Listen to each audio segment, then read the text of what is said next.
কিন্তু আপনাদেরকে জিজ্ঞেস করি, আমাদের সমাজে আমরা কি যে কোনো জ্ঞানকে জ্ঞান বলি? পকেটমারি বিদ্যা এটা একটা জ্ঞান কিনা? আপনার কাছে মনে হবে হুজুর এটা আবার জ্ঞান করতে কিনা? আপনি কল্পনাও করতে পারবেন না পকেটমারদের একটা ইনস্টিটিউট আছে, দ্যাটস হিডেন ইনস্টিটিউট, লোকচক্ষুর অন্তরালে, আইসোলেটেড ইনস্টিটিউট। আপনি সেই ইনস্টিটিউটের খোঁজ পাবেন না, একান্ত ইখলাস ওয়ালা পকেটমার হওয়ার নিয়ত করলেই তাইলে আপনি সেই খোঁজ পাবেন।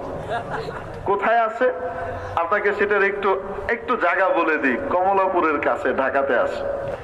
সেখানে যারা ভর্তি হয় প্রথমে বিশ্বস্ততার প্রমাণ দেওয়া লাগে, পরীক্ষা আগেই শুরু হয়ে যায় যে সে সরকারি কোনো চর না, পুলিশের কোনো গোপন দপ্তরের লোক না, সত্যিকারেরই খাঁটি, তার ইমেজ ক্লিন, তার ইতিপূর্বের পুরো ব্যাকগ্রাউন্ড যাচাই করে দেখা হয় যে কোনো কালে কোনো পুলিশের সাথে কোনোদিন কথা বলতে তাকে দেখা যায় নাই।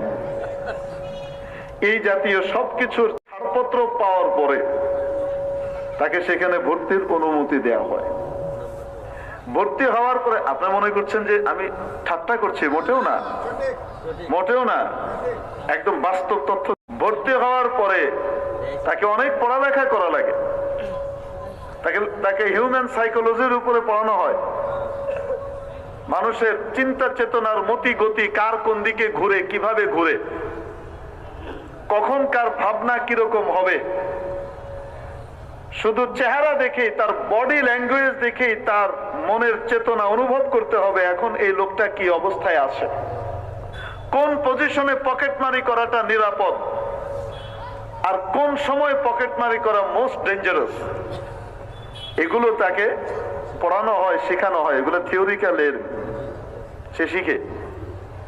বড় মজার জিনিস হলো তাকে শেখানো হয় যখন একটা লোক বাসের মধ্যে নামার এমন মুহূর্তে থাকে, বাসটা ধীরে ধীরে চলছে, পুরা থামবে না, আর কন্ট্রাক্টর বলছে ওস্তাদ সোলো, একটা থাপ্পড় দিছে, বাসটা পুরা থামে নাই, আর কন্ট্রাক্টর বলতেছে বাম্পা দিয়ে নামেন, বাম্পা দিয়ে নামেন, মানে গাড়ি চলন্ত অবস্থায় বাম্পা দিয়ে নামেন।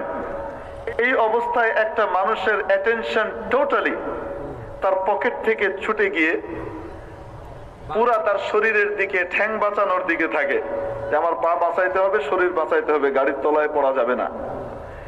এইরকম অবস্থায় সুযোগ পেলে মুহূর্তের ভিতরে পকেটমারি করা, এটা সবচেয়ে মোক্ষম এবং চমৎকার একটা সময়, নিরাপদ সময়। এই জাতীয় কিছু নিরাপদ সময়, কিছু ডেঞ্জারাস মোমেন্ট ইত্যাদি সবগুলো তাকে পড়ানো হয়, সে পড়ে। পড়ালেখা করার পরে এরপরে তার রিটেন অ্যান্ড ভাইভা, লিখিত এবং মৌখিক দুই রকমেরই টেস্টের মুখোমুখি তাকে হওয়া লাগে। পাশ করার পরে প্র্যাকটিক্যাল তাকে ট্রেনিং নেওয়া লাগে এবং প্র্যাকটিক্যালি তাকে পরীক্ষা দিয়ে দেখাইতে হয়। শুধু প্র্যাকটিক্যাল পরীক্ষায় পাশ করলেই হয় না, তাকে ইন্টার্নি করা লাগে একজন দক্ষ অভিজ্ঞ পকেটমার ওস্তাদের কাছে থেকে থেকে। হাসবেন না, বাস্তব বলছে। তারপরে সার্টিফিকেট। ইন্টার্নি করতে গিয়ে বড় পকেটমার তিনি পকেট মারবেন না, তিনি শুধু একজন দর্শকের ভূমিকা পালন করবেন দূর থেকে, আর দেখবেন সাগরিদ ঠিক মতো সফলভাবে নিয়ম কানুন মেনে পকেটমারি করতে সক্ষম হয়েছে কিনা। কয়েকটা হওয়ার পরে সার্টিফিকেট দেওয়া হবে, ওকে তুমি এবার মহান পকেটমার দলের সদস্য পদ লাভ করে ধন্য হয়েছ। তাকে প্র্যাকটিক্যাল পরীক্ষা যেগুলো দেয়া লাগে তার মধ্যে খুব সাধারণ একটা পরীক্ষা, খুব কঠিন না, এটা মোটামুটি ধরনের একটা পরীক্ষা হলো কচি লাউ আছে না, আপনারা লাউ তো চেনেন, এই এলাকায় কি বলে, লাউ বলে, কদু বলে। কচি লাউয়ের চামড়া খুব মোটা হয় না পাতলা হয়? এত পাতলা হয় টিপলে নখটা যে ঢুকে যায় টুক করে, এই আওয়াজটাও শোনা যায়, শুনতে মজাও লাগে। এরকম একটা কচি লাউ যেটা ছিলকাটা বড় মসৃণ এবং পাতলা, এরকম লাউয়ের উপরে একটা পাতলা সুতি কাপড়, ফিনফিনে সুতি একটা কাপড়কে পানিতে ভিজিয়ে উপরে মুড়ে দেওয়া হয়। আমি বুঝাইতে পারি নাই? একটা পাতলা ফিনফিনে সাদা সুতি কাপড়কে যদি এইরকম একটা লাউয়ের উপরে লাগিয়ে দেওয়া হয়, ভিজা কাপড় আর পানি মেরে দেওয়া হয়, কাপড় আর লাউয়ের ছিলকার মাঝখানে কোনো ফাঁক থাকে, কোনো অক্সিজেন বা কোনো কিছু ঢোকার জায়গা থাকে নাই। এই অবস্থায় তাকে পরীক্ষা দেওয়া হয়, তোমার কাজ হলো অন্যদিকে তাকিয়ে, কোন দিকে তাকিয়ে? যে পকেট মারে সে যদি পকেটের দিকে তাকিয়ে এরকম করে কাটে, ধরা খাবে না? খাবে না, এমনি ধরা খাবে। এই জন্য অন্যদিকে তাকিয়ে, অতি ভদ্র মানুষ, একটা আধা ব্লেড নিয়ে, ফুল ব্লেড না, কতটুকু, আধা একটা ব্লেড নিয়ে 2 আঙ্গুলের ফাঁকে নিয়ে পরীক্ষা চলছে, অন্যদিকে তাকিয়ে লাউয়ের উপরে একটা পোঁচ মার, পোঁচটা মেরে কাপড়টা 1 পোঁচে কাটতে হবে, 2 পোঁচ হলে ফেল, 1 পোঁচে পুরা কাপড়টা কাটতে হবে। কাপড় কাটবে কিন্তু লাউয়ের, কচি লাউয়ের চামড়ায় সামান্য আঁচড়ও পড়তে পারবে না, তাহলে পাস। আপনাদের কাছে কি মনে হয় খুব সহজ? কত দক্ষতা সাথে কত অনুশীলনী তাকে করা লাগে, তারপরে সে পকেটমারি বিদ্যার সার্টিফিকেট লাভ করে, ঠিক কি ঠিক না? এটাও তো একটা জ্ঞান। আমাদের সমাজে এটাকে কি আমরা জ্ঞান বলি? বলেন, আবিধানিক অর্থের দিক থেকে এটাও জ্ঞান, ঠিক কি ঠিক না?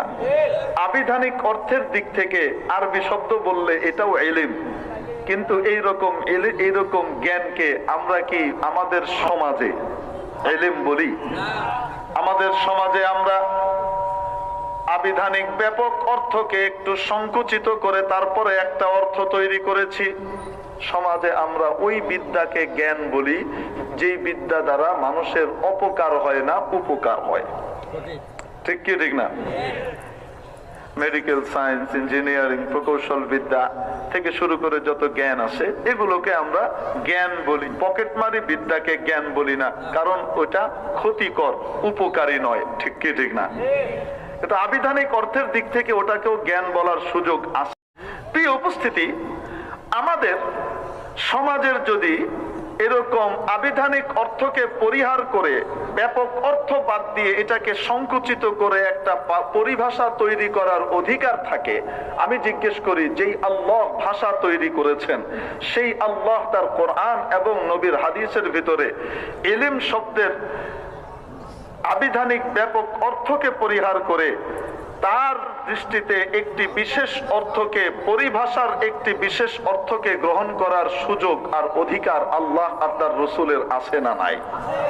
আমার প্রিয় ভাই, কোরআন আর হাদিসের মধ্যে যখন ইলম বলা হয়, যে কোনো রকমের জ্ঞানকে ইলম বলা হয় না। এরকম অনেক গবেষক আমাদের দেশে আছে না নাই? নিজে নিজে পড়ে পড়ে বুক মুফতি, তারপরে ডিশ চ্যানেল দেহে দিয়ে ডিশ মুফতি হয়ে গেছে, এরকম আছে না নাই? এই টাইপের স্বঘোষিত মুফতি আর মুহাদ্দিস যেগুলো আছে, এগুলা নিজে তো জাহান্নামে যায়, আর যাদের উপরে আলাপ করে যাদের সাথে, তাদেরকেও সহকারে নিয়ে জাহান্নামের রাস্তায় উঠে, ঠিক কি ঠিক? আমার প্রিয় ভাই, মেডিকেল সায়েন্স শেখার জন্য ইঞ্জিনিয়ারের কাছে গেলে হয় না, ইঞ্জিনিয়ারিং বিদ্যা শেখার জন্য মেডিকেল সায়েন্সের ডাক্তারের কাছে গেলে হবে না, ঠিক কিনা? তেমনি ভাবে কোরআন আর হাদিসের ইলম শেখার জন্য ডাক্তার, ইঞ্জিনিয়ার চলবে না, কোরআনের আলেম এবং মুহাদ্দিস আর মুফতি লাগবে, ঠিক কিনা? মন মতো হইলে হবে না। ঠিক তেমনি ভাবে কোরআন আর হাদিসের ডাক্তার হলেন আলেম ওলামারা। আলেম ওলামারা তারাও ওই রকম বড় কোন কোরআন হাদিসের ডাক্তারের কাছে থেকে থেকে তত্ত্বাবধানে থেকে দীর্ঘ সময় লাগিয়ে কোরআন আর হাদিস শিখেছেন, ঠিক কি ঠিক না? তারা নিজের মন গড়া ব্যাখ্যা দেওয়ার অধিকার রাখেন না। এক একটি হাদিস, এক একটি আয়াতের ব্যাখ্যা এবং আলোচনার জন্য ওস্তাদ করতে করতে রসুল পর্যন্ত তাদেরকে পৌঁছতে হয়, সাহাবী পর্যন্ত পৌঁছতে হয়। এর আগ পর্যন্ত কোনো ব্যাখ্যা দেওয়ার অধিকার তাদের নিজেদের থাকে না। তারা যা বলেন, মোল্লা নিজের কথা বলে না, আল্লাহর ব্যাখ্যা শুনিয়ে দেয়, ঠিক কি ঠিক? আপনি জিজ্ঞেস করতে পারেন এখানে যত উলামায়ে কেরাম আছে, যদি জিজ্ঞেস করেন, হুজুর আপনি হাদিস কোত্থেকে শিখছেন, আপনি কোরআন কোত্থেকে শিখছেন, তো তাহলে শুধু নিজেরটা বলতে পারবে তা না। আপনি জিজ্ঞেস করলে বলবে যে আমি এই হাদিস শিখেছি হযরতুল আল্লামা হযরত মাওলানা নাসির আহমদ খান সাহেব রহমতুল্লাহ আলাইহির কাছে, অথবা হযরতুল আল্লামা হযরত মাওলানা আহমদ শফি সাহেব দামাত বারাকাতুহুমের কাছ থেকে, তাদেরকে জিজ্ঞেস করেন, তারা বলবেন আমরা শিখেছি শাইখুল আরব আল আজম শাইখুল ইসলাম কুতবুল আলম হযরত সৈয়দ হোসাইন আহমদ মাদানীর কাছ থেকে। অথবা জিজ্ঞেস করলে বলবে আমি শিখেছি হযরত শেখুল হাদিস আল্লামা আজিজুল হক সাহেব রহমতুল্লাহ আলাইহির কাছ থেকে। তিনি বলবেন আমি শিখেছি আল্লামা শাব্বির আহমদ উসমানীর কাছ থেকে, অথবা শেখ জাফর আহমদ উসমানীর কাছ থেকে। তাদেরকে জিজ্ঞেস করলে তারা বলবেন আমরা শিখেছি হযরত শেখুল হিন্দ মাহমুদ হাসান দেওবন্দির কাছ থেকে। শেখুল হিন্দ মাহমুদ হাসান দেওবন্দি শিখেছেন কাসিমুল উলুম ওয়াল খায়রাত ইমাম কাসিম নানাতবির কাছ থেকে। ইমাম কাসিম নানাতবি শিখেছেন হযরত শাহ আব্দুল গনি মুজাদ্দিদির কাছ থেকে। শাহ আব্দুল গনি মুজাদ্দিদি শিখেছেন হযরত শাহ শাহ ইসহাক দেহলভির কাছ থেকে। শাহ ইসহাক দেহলভি শিখেছেন হযরত শাহ আব্দুল আজিজ মুহাদ্দিস দেহলভির কাছ থেকে। শাহ আব্দুল আজিজ মুহাদ্দিস দেহলভি শিখেছেন মুসনাদুল হিন্দ ইমাম ওয়ালিউল্লাহ মুহাদ্দিস দেহলভির কাছ থেকে। শাহ ওয়ালিউল্লাহ মুহাদ্দিস দেহলভি শিখেছেন হযরত শাহ আবু তাহির আল মাদানীর কাছ থেকে। হযরত শেখ আবু তাহির আল মাদানী শিখেছেন শেখ ইব্রাহিম কুর্দির কাছ থেকে। এভাবে যেতে যেতে আল্লামা ফিরাবরি বলেন আমাকে হাদিস শুনিয়েছেন আমিরুল মুমিনিন ফিল হাদিস ইমাম আবু আব্দুল্লাহ মুহাম্মদ ইবনে ইসমাইল আল বুখারী। ইমাম বুখারী বলেন আমাকে হাদিস শুনিয়েছেন হুমায়দি বলেন আমাকে হাদিস শুনিয়েছেন সুফিয়ান বলেন আমাকে হাদিস শুনিয়েছেন ইয়াহইয়া ইবনে সাঈদ আল আনসারী। ইয়াহইয়া ইবনে সাঈদ আল আনসারী বলেন আমাকে হাদিসের সংবাদ দিয়েছেন মুহাম্মদ ইবনে ইব্রাহিম আত-তাইমি বলেন আমি এই হাদিস শুনেছি হযরত আলকামা ইবনে ওয়াক্কাস আল-লাইসির কাছ থেকে। আলকামা ইবনে ওয়াক্কাস আল-লাইসি বলেন আমি আমিরুল মুমিনিন ওমর ইবনুল খাত্তাব রাদিয়াল্লাহু তাআলা আনহুকে মিম্বরে বসা অবস্থায় এই কথা বলতে শুনেছি যে তিনি রাসূল করিম সাল্লাল্লাহু আলাইহি ওয়াসাল্লামকে বলতে শুনেছেন ইন্নামাল আ'মালু বিন্নিয়াত ওয়া ইন্নামা লিকুল্লি ইমরিইম মা নাওয়া ফামান কানাত হিজরাতুহু ইলা দুনিয়া ইউসিবুহা আও ইমরাআতিন ইয়ানকিহুহা ফাহিজরাতুহু ইলা মা হাজারা ইলাই। রাসূলকে জিজ্ঞেস করা হলো আপনি এই বাণী কার কাছ থেকে শিখেছেন? তিনি বলবেন আমি জিবরিল আমিনের কাছ থেকে শিখেছি। আর জিবরিল আমিন শিখেছেন আল্লাহ রাব্বুল আলামিনের।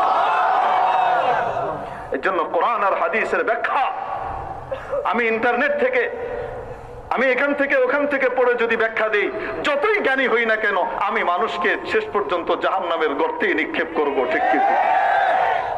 আমি শত মানুষকে মুসলমান বানানোর পরেও তারপরেও যেহেতু আমি ওই প্রপার চ্যানেল থেকে আমি শিখি নাই, নিজের থেকে গবেষণা করে এখান ওখান থেকে শিখেছি, যার কারণে আমার না কোনো জায়গায় এমন গ্রেট মিস্টেক আমি করে বসবো আমি যে তারপরে মানুষকে জাহান্নামে নিয়ে যাব আমি খবরও পাবো। এই উপস্থিতি বলতেছিলাম এই জন্য মোল্লা যদি কোনো কিছু বলে নিজের থেকে বলে না, আল্লাহর কাছ থেকে বলে।